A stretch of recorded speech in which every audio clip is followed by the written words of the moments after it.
মিনহা খালাকনাকুম, পড়েন মিনহা খালাকনাকুম ওয়া ফিহা নুঈদুকুম ওয়া মিনহা নুখরিজুকুম তারাতান উখরা।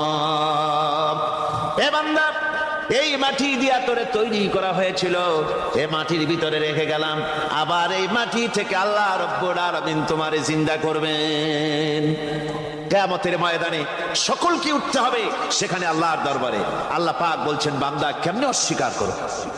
ইন কুনতুম ফি রাইবিম মিনাল বা'স ফাইন্না খালাকনাকুম মিন তুরাব। পরকালকে যারা অস্বীকার করো, কিয়ামতে উঠতে হবে, এটাকে কিভাবে অস্বীকার করো?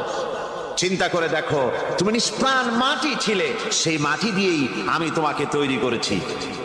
আবার আল্লাহ পাক মানুষকে আরো বুঝান, কিয়ামত আছে, পরকাল হবে, আল্লাহর দরবারে উঠতে হবে। আলাম